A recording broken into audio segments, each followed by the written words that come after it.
Kieran, President Zelenskyy in the last hour has reiterated that he thinks it was a Russian missile that fell in that field in Poland just across the border. And he said that the Ukrainian investigators should have access to that site.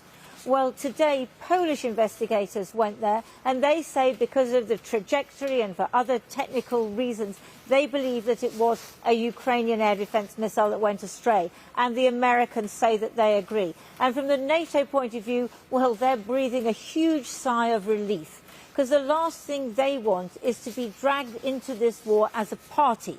They want to support Ukraine, but they don't want to have to fight. And an attack on a NATO country like Poland draws them in. Now, on the other hand, the Ukrainians, they do want NATO to be more implicated. They want NATO to impose a no-fly zone. And so that's one of the reasons that you're seeing this disparity in interpretation about what happened. The other thing is that President Zelenskyy, I think, is beginning to feel some pressure from NATO and other Western countries to start to talk peace. He doesn't want to do that because Ukraine is on the front foot. Ukraine is doing really well on the battlefield, and they think they can do better. So they don't want to talk now. And he said, well, this is a public war. If they want peace talks, we're going to have peace talks in public. So that is a rejection of that idea for the moment. Now, all this, Lindsay, came, didn't it, as Russian missiles hit infrastructure in cities across Ukraine. What's the impact been of that? The impact is huge, Kieran. Here I am in Odessa. There are some lights behind me, I think you can see, but much of the city is dark. And last night's barrage was the largest since the war began on February the 24th. Between 80 and 90 missiles were fired. And the Ukrainian authorities say that at the beginning, 12 million Ukrainians had no power. Now, about 2 weeks ago, President Zelenskyy said that 40% of Ukraine's power infrastructure had already been seriously damaged. And, you know, it doesn't just affect Ukraine. We came here via Moldova, and part of Moldova's power infrastructure was put out by the attacks last night. And we see a pattern here that whenever Ukraine makes a gain on the battlefield, as it just has in the town of Kherson, pushing the Russians back, then the Russians, who can't fight on the ground, it seems, at the moment, what they do is that they target the civilian infrastructure. Now, all of this, of course, means it's going to be a very long, hard winter. It also means that leaders of the G20 who were meeting in Indonesia, they couldn't spend all their time talking about the world economy as they wanted to. They had to talk about Ukraine, as my colleague, our political editor, Gary Gibbon, reports.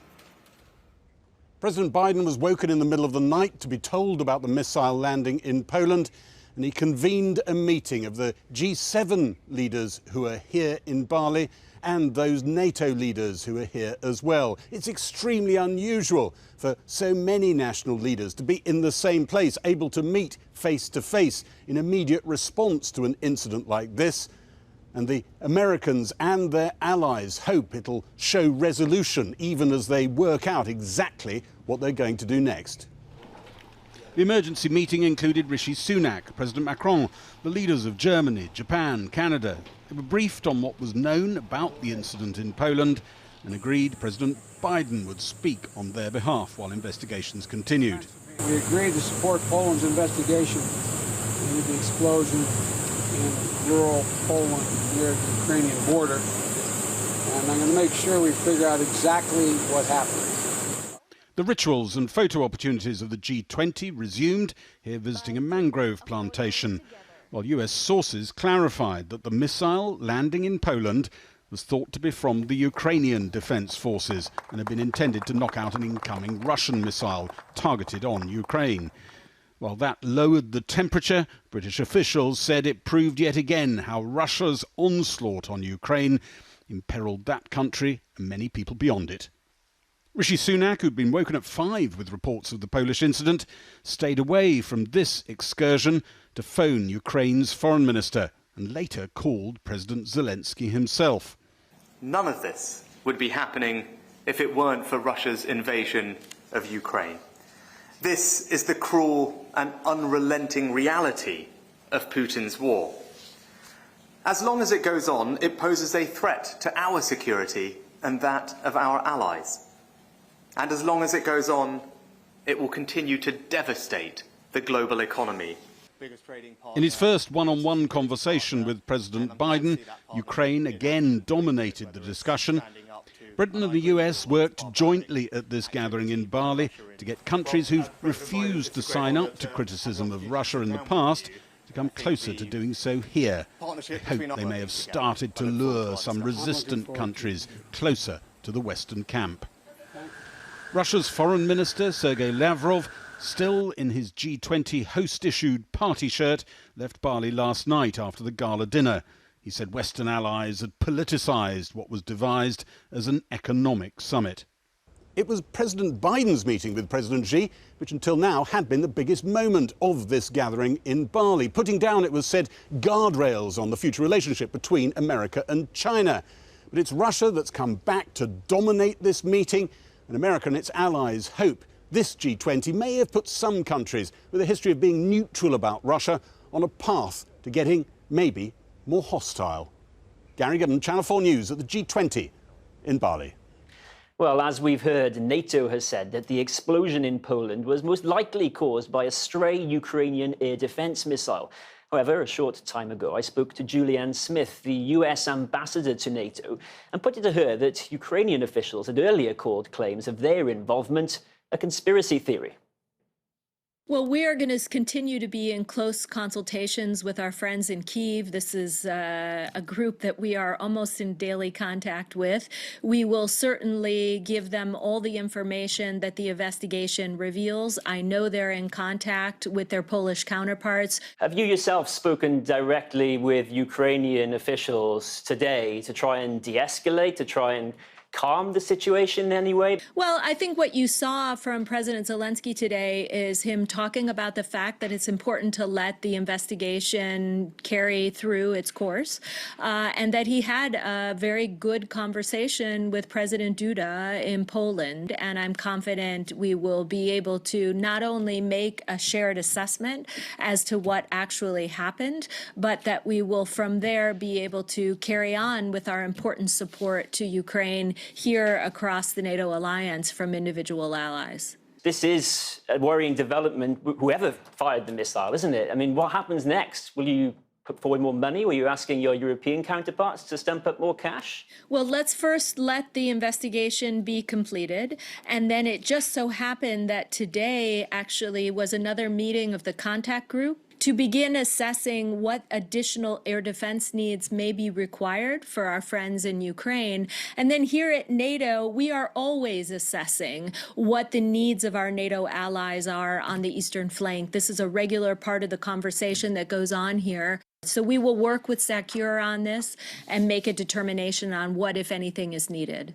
On Monday, we had the first high-level face-to-face talks between US and Russia, the CIA director and his counterpart.